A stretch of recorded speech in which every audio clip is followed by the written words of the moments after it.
And now, the survival show that once survived, a survival forum.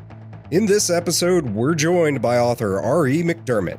He shares with us who he is, how he got into writing, and how life after a coronal mass ejection might go off the rails. Howdy and welcome to In the Rabbit Hole's Urban Survival Podcast. This is episode number 230. I'm your host, Aaron, and you are in the rabbit hole, safe and sound.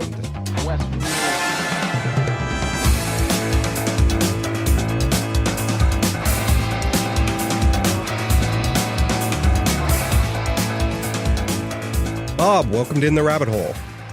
Hi, Aaron. Thanks for having me. I really appreciate you having me on. Yeah, I'm excited to talk about your book. One of the listeners of the show is also a member of our armada and has become a very good friend of mine, really saying the praises of your book. And so I'm looking forward to getting a chance to talk to you today and find out a little bit more about the book, a little bit about more about you.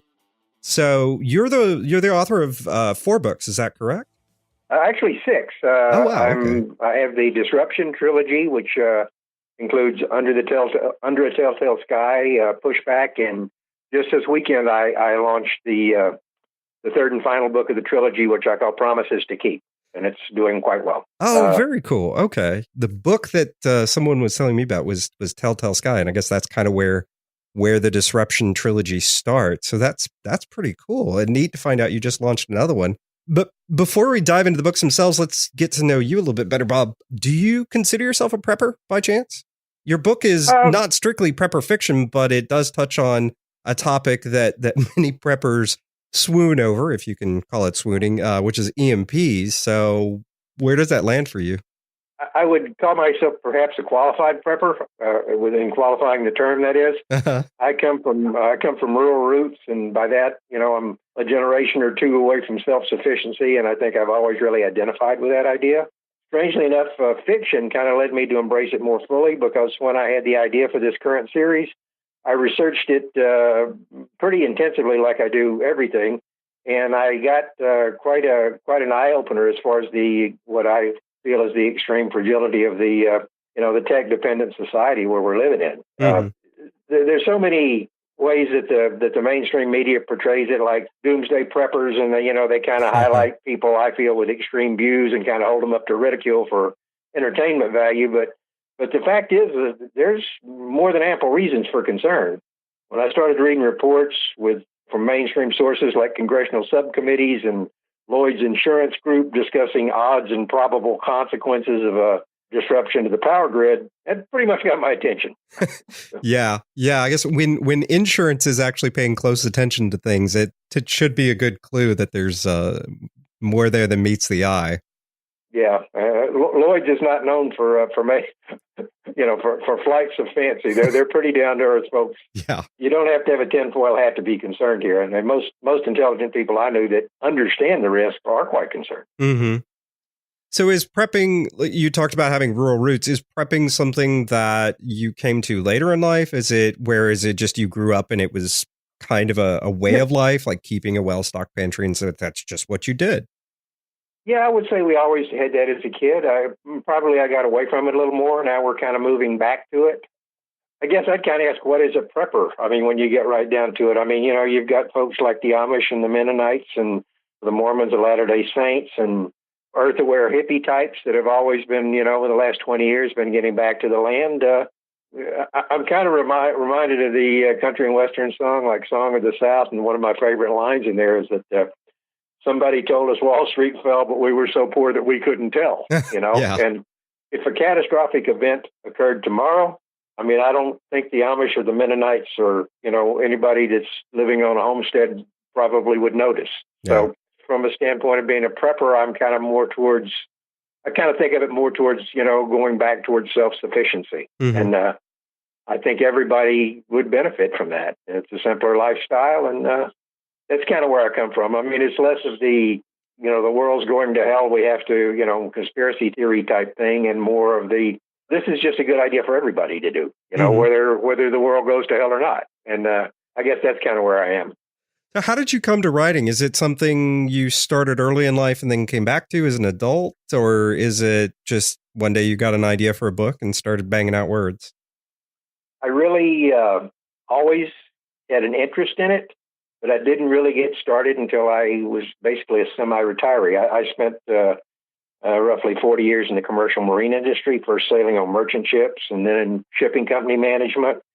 And the last 15 were spent managing large ship construction projects in the U.S. and overseas, Singapore and China. And I always wanted to write, and I made a few half-hearted attempts over the years, but, life kind of got in the way, and they never really yielded much but some disorganized outlines and maybe a few poorly written pages. Then in 2006, my wife and I were living in Singapore, and I took a temporary assignment to manage a construction project in Shanghai, People's Republic of China. Mm-hmm. And basically that amounted to trying to reinforce quality control on a project that was already out of control. I have to say it was the longest 7 months of my life, 6 and 7 hour weeks, a day weeks of 12-hour days in the shipyard and, bracketed by an hour and a half commute each way through traffic from hell and choking smog. Ugh. And my wife used to joke that we felt like we were living in the Charlton Heston movie, Soylent Green.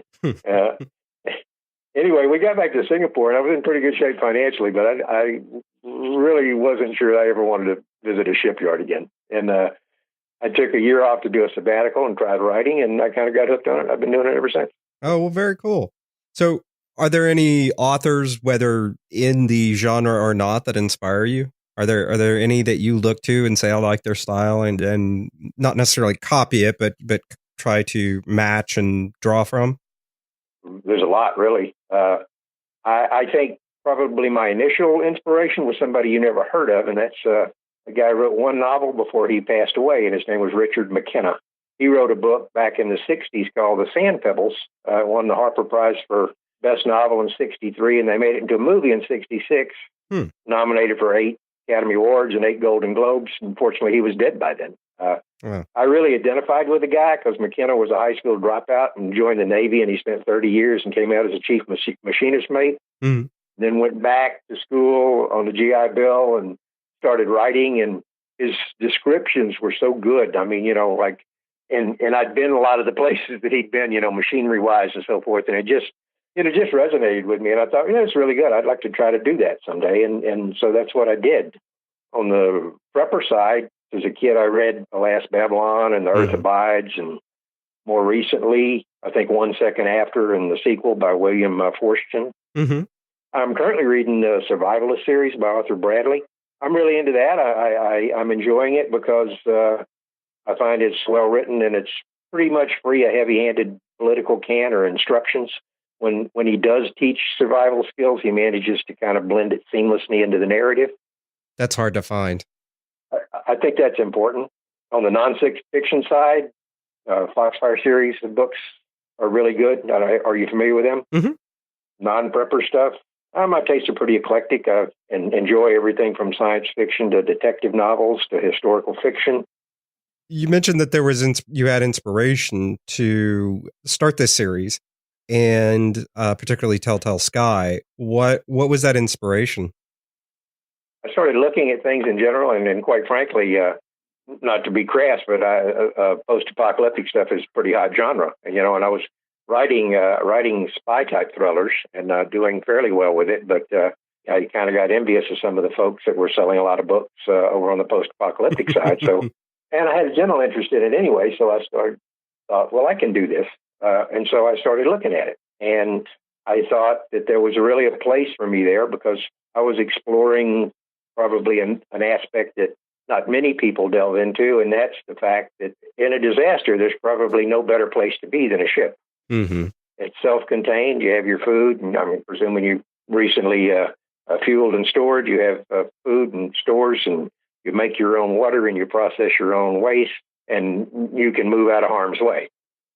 So I kind of started taking it from that standpoint and exploring, what would happen in a catastrophe. There's a little bit of a connection there as well because our youngest son is also going to sea, and both of our boys are of kind of a prepper mindsets, and we had a lot of discussions, like if you were on the ship, how would you get home and things of that nature. So a lot of this kind of segued naturally into discussions we were already having as a family. It wasn't difficult to write. The Appalachian Trail scenes and Under the Telltale Sky and the rest of the trilogy, our youngest son, as I mentioned, is a seaman, but he also thru-hiked the Appalachian Trail about 4 years ago from Georgia to Maine. So, I had the go-to guy when all this resources like the Trail Guide and Google Maps and Google Earth and so forth failed me. I could kind of go right to the horse's mouth. What do you think of this scene? This is what I think of it. And here's a picture of what it looks like that I took. So, it was a good resource. So that's kind of where I got to where I am with the books. Yeah. So was it EMPs in particular just something that it caught your attention and you thought, okay, like I'd want to do this, and an EMP seems like the most difficult and at the same time reasonable disaster kind of situation that I could write about, as opposed to like, I don't know, alien invasion or something bananas? I think you hit the nail on the head when you said the most reasonable. I mean, everybody prepares for different scenarios. I tend to worry about the things over which man can exert absolutely no control, like a solar flare or, a repeat of the New Madrid earthquake of 2011, or things that have happened before and are going to happen again. I mean, I don't think anybody thinks that there won't at some time be another solar flare equal to the Carrington event. It could be that by that time we're hardened against it. I kind of doubt it. There are things like, are you familiar with the New Madrid earthquake of 2011? Mm-hmm, I mean, of yeah, a little bit. 1811. Mm-hmm. I think about that. I mean, the Mississippi River ran backwards for 3 days. That's a big earthquake. Yeah. Since that time, there's all sorts of, it's been constrained with levees that are built of earth. If that repeated, it would be catastrophic. And there are books that have been written about that. I tend to worry about natural disasters as opposed to man-made ones. I'm always a little bit of an optimist there. I always kind of think that somewhere our better nature will pull us back, but there are some things that you can't control. And those are the types of scenarios that I find most worrisome. That's why I wrote the book on the EMP, or coronal mass ejection theme. Mm-hmm. So when you write, are you primarily focused on telling a story and just tell a good story, or are you trying to tell a story and weave in different lessons and within the story?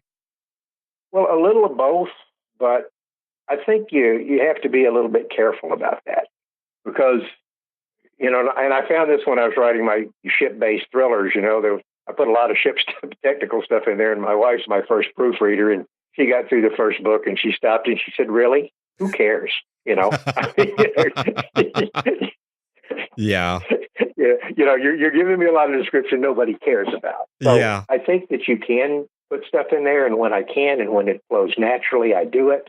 But I think people buy books for entertainment, and they want to be entertained, and they want to be told a story, and they want the story to move along.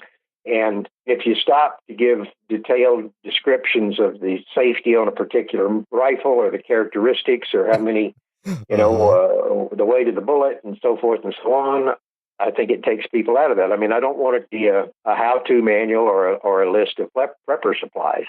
When it makes sense, yeah, I do think that you can slip things in, and I do think it can be instructive, but you got to be very, very careful with that because you take people out of the story. Yeah, nothing's death to a novel like somebody getting bored and starting to flip pages, and after they flip so many, they decide I flipped so many, I think I'll just stop. That's a bad thing. Yeah, I think way too many prepper books are technical manuals trying to cram themselves into a story instead of just telling a good story and keeping people entertained. Good story is all about conflict, and you have to have that, and it's kind of hard to have conflict in a technical manual. Yes, it is. We'll be back after this quick break. Things are pretty quiet in the gun community right now. There's no crazy laws coming out or big new calls for gun control. And gun owners like myself are feeling pretty safe and pretty good about things right now, pretty optimistic. But you never know when the next gun-grabbing bonanza is going to start driving prices sky high and inventories crazy low because every Tom, Dick, and Harry decides that's the moment they need a gun, right? Now, we're really big on skills over gear around here, but sometimes pieces of gear just can't be beaten. And that's where a gun fits into your preparedness plans. This usually brings up where to get the best deal with the least BS, because gun buying can be just a headache. You should try martinarmory.com. They were founded with a simple goal: to make buying a gun simple and affordable. And instead of carrying thousands of different guns, they only carry 25. This is kind of crazy, but it allows them to focus on providing the most popular guns on the market at the very lowest prices. Now, for a limited time, I2RH listeners get a little something extra. You get free shipping. Simply go to martinarmory.com, pick out a gun, and enter the promo code RABBITHOLE at checkout. Again, that's martinarmory.com. Enter the promo code RABBITHOLE at checkout. Listener, do you get at least $3 a month worth of value out of I2RH? You should see what we do for the Roving Horde Armada members. Check it out today by visiting i2rh.net. Members get access to episodes a day early, access to monthly virtual and in-person meetups in some areas, an invitation to the secret I2RH Armada Facebook group so you can chat about survival all day long with like-minded people, access to every episode ever produced by I2RH. That's right, all the way back to the beginning, including one that was never aired. And those are just a few things you get with your membership when you sign up and become part of the I2RH Roving Horde by going to i2rh.net. Again, that's i2rh.net. So we've danced around a little bit. Walk us into the book. How does this series start? How does A Telltale Sky start?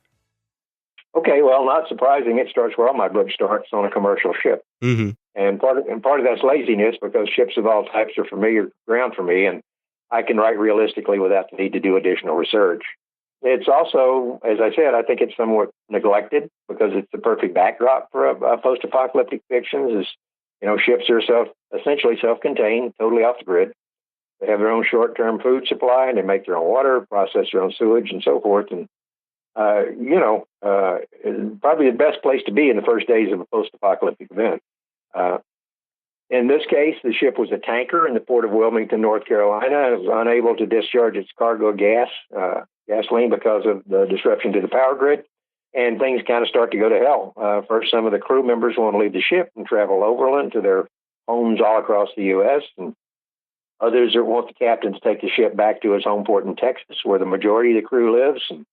And then some of the overbearing FEMA types get involved, and they're looking to confiscate the ship and its cargo of fuel, and in the process, press all the crew into service.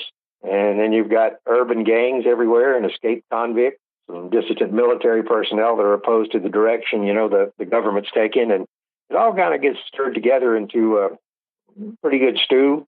The story divides out into three different plot lines with, protagonists going in different directions, pursuing their own goals. And they're all kind of connected by their relationships, and they all meet their own challenges, anywhere from Maine to Texas, and all kinds of settings from the Appalachian Trail to the bayous of Louisiana. So it's a pretty broad-ranging saga. I like to think that brought it all together and tied it up, and it's been a lot of fun to write, and I think it's and hope that it's a lot of fun for people to read, and I'm really encouraged by the reviews so far. So writing, I mean, in period is I often it's sort of like hitting yourself in the hammer. I find, but rewarding. You made it feel so good when you stop. Exactly. Most of the authors I know, it's as soon as they write a book, they say, "I'm never writing another one," until 6 months later, and they're like, "I got an idea for a book."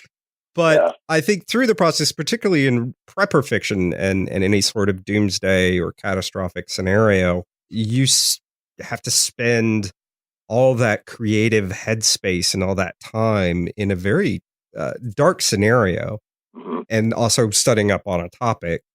Did writing about this and working through the different challenges that the characters go through in the book, did it change the way you prep or the way you look at the scenario or anything in any way? I think it did in a way. I think it makes you more reflective of what what's involved, and maybe makes you take a fresh look at things. In our case, I spent a lot of time thinking about how my son might get home, should something happen, as I'd laid out. A lot of prepper books and, preppers in general, I mean, they think in terms of a doomsday bunker type thing where they're going to, it's them against the world type of thing. My evolving view is it came down to the fact that I was, like me and my family and two other people, when we were the only ones left and we were fighting off the ravenous hordes or whatever, I'm not sure it would be worth it. I mean, to me, there has to be some underlying sense of civilization and community and some degree of hope that you can go forward because, let's face it, it's not just about survival. I mean, it's about, long-term viability of the society. Yeah. And you can't dwell in that place and think that that's the way things are going to go and have any hope. And one thing I do like to instill in my fiction is hope. I won't lie about it. I'm kind of a happy ending guy, and it's kind of hard to come to a happy ending if you start in too dark a place. So you always have to keep the light of hope alive, I think, in your fiction and in your life. That's kind of where I am mentally with that. Yeah, no, that makes sense. We've talked also a little bit about, or we mentioned characters earlier, and I was reading your bio, the about page on your site, and it talked about how you like to write books that you would like to read, and consequently, your heroes are largely made up of everyday folks, not brain surgeons who also happen to be super ninja warriors with an impossible collection of skill sets. How is that typically received by readers? Are they appreciative of that? I think they are for the most part. I guess I'd say that the ones that do receive it well continue to read me, and the other ones don't. But I'm sure there's some of those too. Yeah. So, but yeah, I mean, I think all writers write. You want to be financially successful at it, but I mean, quite frankly, there's some things that I could write that I could be much more financially successful at, probably. But I would, I'd rather have a root canal than do them on a steady basis. At this point in my life, I'm all about doing what makes me happy. And I hope it makes other people happy, but if it doesn't, well, okay, so what? Go find someone that does make you happy, Yeah, I like it. It was funny when I read that. I was like, that's pretty cool, because I do think there are way too many juvenile character development or juvenile daydreams of these super soldiers that find themselves in the middle of an apocalypse and have a skill set for everything. And to me, I don't enjoy those. I find them too impossible, and I don't find myself able to relate to them very well. Too funny. So, and speaking of pet peeves, what do you have a prepper pet peeve? Is there something in the community that you hear from time to time and it just makes you want to hit your head on the keyboard or the keyboard against the other person saying it? Well, to be honest, I don't really interact that much with the prepper community. I probably should do more. I mean, I do interact with a number of authors. As far as the forums go, I mean, I spend some time lurking on those sites to kind of get a feel for what people are saying, or basically seeing if anybody's saying anything bad about my book. I don't really consider myself an expert, and I wouldn't really say I had a pet peeve, but I would make an observation, and that's that it seems to me that none of us really knows how any of these things are going to go down in the event of some sort of apocalyptic scenario. And there's a lot of people that offer advice with an air of absolute certainty. I mean, and the only thing that I can be certain about is that whatever I plan for, that any emergency is likely to follow a far different script. And you better damn well be prepared to be flexible. And so when I see people, pontificating about this and that, I'm doing this and you should too, I kind of tend to discount it. I mean, you just kind of have to be able to roll with the blows, or the thing you're going to plan for is going to turn around and bite you in the ass when something else happens. Yeah, I think that's very true. I think, there are a lot of people very convinced of their opinions with no real world basis for it, or a well-considered, nuanced opinion that doesn't take in some isolated incident. And now for our lightning round of questions. Are you much of a shooter? Do you have a long gun of choice? What's your go-to rifle if the balloon goes up tomorrow? Well, to tell you the truth, I mean, both our sons are, they both have ARs and AKs and plethora of other other guns. I kind of stick with the tried and true things that I've had for years. I've got a pre-65 Winchester 94 lever action 30-30. My dad bought me. That's my first deer hunting gun, and it still shoots like a dream. I've got a Winchester model 12 gauge that I grew up duck hunting with, and it's still in great shape. You know, I shoot the boys' long guns they're more modern guns for familiarity, but I really like that old 30-30 personally, as far as just with iron sights. So, you know, I'm kind of a traditional guy. Lever actions, I don't own one, and I've got my best friend is constantly on me to get one, and another very close friend is on me to get one, and I keep meaning to get one and getting distracted by other things and other projects, but they make a lot of sense. They're not complicated weapons. They're easy to work on, and they've been around for forever, and they work. Yeah, I mean, you know, the old Winchester 94. I mean, you know, it's just the model down from the 73, the gun that won the West. I mean, they have to be pretty rugged, and you know, kick them around a lot, and they still shoot, and they're still accurate. So, you know. So, what would you say is your most important piece of survival prepper-esque gear? Like, what is your one thing that you're like, if I could only have one thing, that's the thing I would want if an EMP happened tomorrow? I'm going to steal a line from another author that you had on recently, and I'm saying my brain. That is always a good answer. Always a good answer. And how about what's the best $100 you've ever spent on preparedness? More than $100, and I didn't spend it. I got it as a gift. Our eldest son gave me for Christmas a Henry Repeating Arms Model AR, which is a really nice little survival rifle and a 22 long rifle. I'm not sure you're probably familiar with it. I mean, the whole thing folds up and fits into the plastic stock, and folds down to about 16 inches long, and it's in my bug out bag, and it's light, and it's easy to carry, and you can carry a bunch of ammunition with it. It's really accurate as hell. You know, I had my doubts about that. You know, you're going to put this thing together and it's going to shoot straight, and boy, it is accurate. See, that's interesting to know. I've almost bought one probably at least a dozen times, and I've always wondered about the accuracy and not been obsessed with them enough to really, really read up on them. But that's interesting to hear that they're actually really accurate. I mean, you can adjust it too, but I found it shot pretty straight right out of the box within my capabilities of shooting it anyway. So you're probably not going to try to shoot a squirrel's eye out at 100 yards anyway. I mean, you know, if you're getting it for food or close in, you know, of course it's a 22. I mean, there's a limit to how much you can use it for self-defense, but I mean, it's still a real rifle. You know, I mean, it packs a little punch. So, you know. Yeah, I think a lot more so than most people think. Yeah. You're in a situation where you have to be quiet.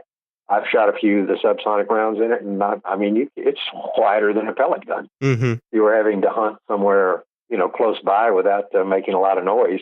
That would definitely do the trick. So someone goes out tomorrow, they buy your book Under a Telltale Sky, and they say, this guy, McDermott, is my brand of wacky. How do they connect with you? What is the best way that they can connect with you and find out more about your books and find out about upcoming books and all that fun stuff? Well, I have a website, RE McDermott, McDermott.com. They can leave me a message there. They can comment on the blog post. They can sign up to my mailing list, or they can contact me via email. One-stop shopping. Oh, very cool. So what was the website address one more time? REMcDermott.com, and that's REMCDERMOTT.com. Awesome. Well, thank you so much for coming on today and sharing with us a little bit about you and a little bit about your books. I really appreciate it. Okay, Aaron, I appreciate you having me. It's been an honor. Show notes, links to Bob, and other great resources can be found by going to intherabbithole.com/E230. Remember to visit martinarmory.com for your gun buying needs and use the special discount code RABBITHOLE at checkout. Again, that's martinarmory.com and use the special discount code RABBITHOLE at checkout. With that, we wrap up episode number 230 from the Lone Star State. Till next time, stay safe and sound.